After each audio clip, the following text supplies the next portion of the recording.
नमस्कार दोस्तों। क्या यह कंपनी आने वाले समय में अच्छा रिटर्न्स दे सकती है? कहीं कंपनी पर कोई बड़ा कर्ज तो नहीं रहा हुआ? क्या कंपनी नुकसान में तो नहीं चल रही? क्या समय के साथ कंपनी में से बड़े इन्वेस्टर बाहर तो नहीं निकल रहे? इन सवालों के जवाबों के लिए हमें कंपनी के पिछले कुछ सालों की रिपोर्ट्स का अवलोकन करना होगा। दोस्तों, आपसे एक अनुरोध रहेगा कि अगले 4 से 5 मिनट इस वीडियो को बैकग्राउंड म्यूजिक के साथ ध्यान से देखें, जिससे आप खुद समझ सकेंगे कि कंपनी में कितनी मात्रा में और कितने समय के लिए होल्ड करना एक बेहतर विकल्प हो सकता है। यह कंपनी की प्रोफाइल है, जिसमें कंपनी की मार्केट कैप वैल्यू और अन्य चीजों को दर्शाया गया है।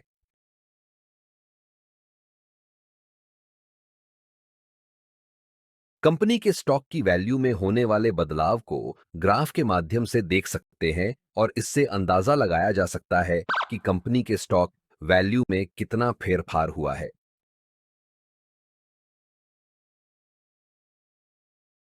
अब यहां पर कंपनी ने पिछले 1 साल में, पिछले 5 सालों में और शुरुआत से अभी तक कितना रिटर्न्स दिया है वह दर्शाया गया है।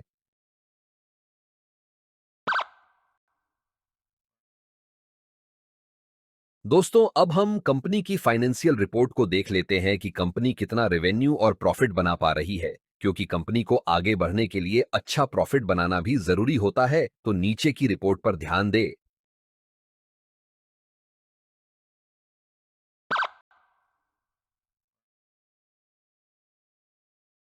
नीचे कंपनी की ईपीएस यानी अर्निंग्स पर शेयर की रिपोर्ट दी गई है, जो कि अगर लगातार बढ़ रही है तो अच्छा माना जाता है, तो इसका अवलोकन करें।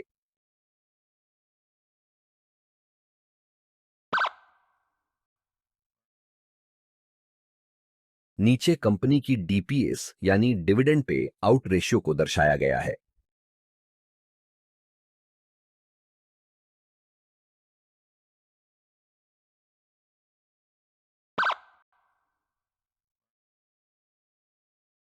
नीचे कंपनी की एसेट्स रिपोर्ट यानी कंपनी की संपत्ति की कीमत में होने वाले बदलाव को दर्शाया गया है, जिससे हम यह समझेंगे कि कंपनी समय के साथ अपनी संपत्ति को बढ़ा रही है या कम कर रही है।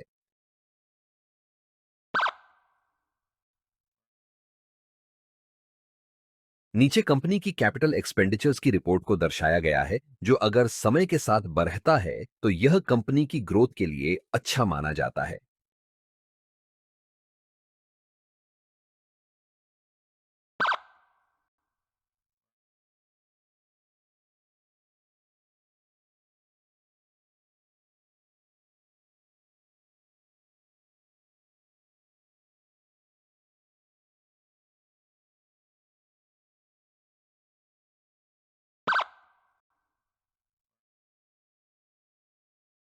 नीचे कंपनी के द्वारा दिए गए पिछले 5 डिविडेंड की रिपोर्ट्स का अवलोकन करें और जाने कि कंपनी डिविडेंड के मामले में कैसी रही हुई है।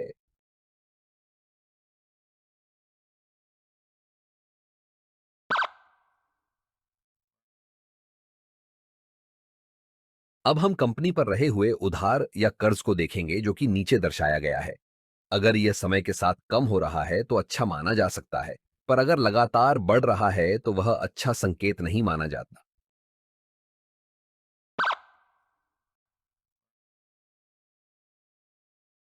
नीचे कंपनी के पास रहे हुए स्टॉक की मात्रा को देखा जा सकते हैं और उसके साथ साथ यह भी देखना जरूरी है कि कहीं कंपनी ने अपने स्टॉक को गिरवी तो नहीं रखा हुआ।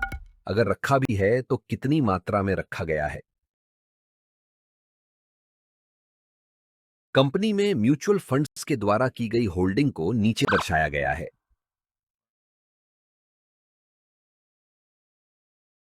कंपनी में अदर डोमेस्टिक इंस्टीट्यूशंस के द्वारा की गई होल्डिंग को नीचे दर्शाया गया है।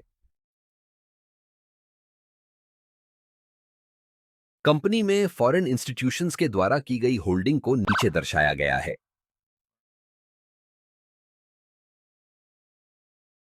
कंपनी में रिटेल और अन्य के द्वारा की गई होल्डिंग को नीचे दर्शाया गया है। पिछली रिपोर्ट्स के अनुसार कंपनी में बड़े इन्वेस्टर्स कितनी मात्रा में रहे हुए हैं, उसके हिसाब से यहां हम रेटिंग देंगे। क्योंकि अगर कंपनी में ज्यादा मात्रा में बड़े इन्वेस्टर्स रहे हुए हैं तो वह एक अच्छा संकेत माना जाता है, और अगर न के बराबर ही रहे हुए हैं तो वह एक अच्छा संकेत नहीं माना जाता।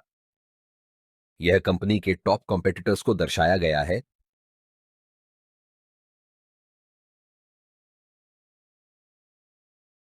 कंपनी में कुछ पॉपुलर प्लेटफॉर्म के द्वारा बताए गए रिस्क को नीचे दर्शाया गया है।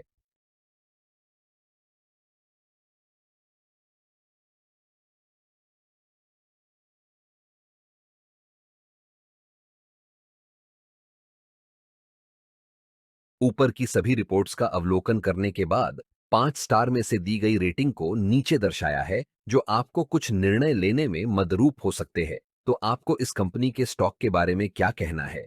हमें कमेंट जरूर करें।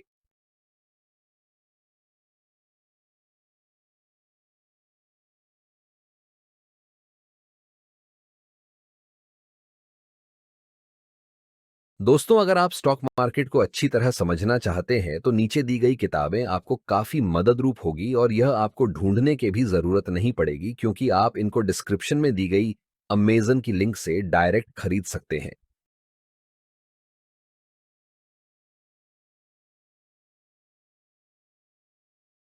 कंपनी में निवेश करने के कुछ ऐसे कारण जो कंपनी के स्टॉक की वैल्यू को तेजी से ऊपर ले जाने में मददरूप हो सकते हैं।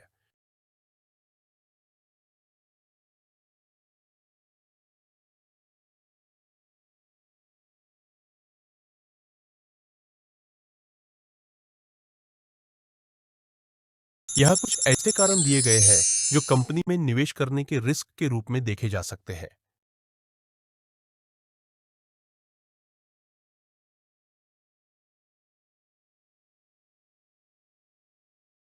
दोस्तों, स्टॉक से जुड़ी नई जानकारी के लिए चैनल को सब्सक्राइब करें और आप कौन से स्टॉक पर वीडियो देखना चाहते हैं, हमें कमेंट करें।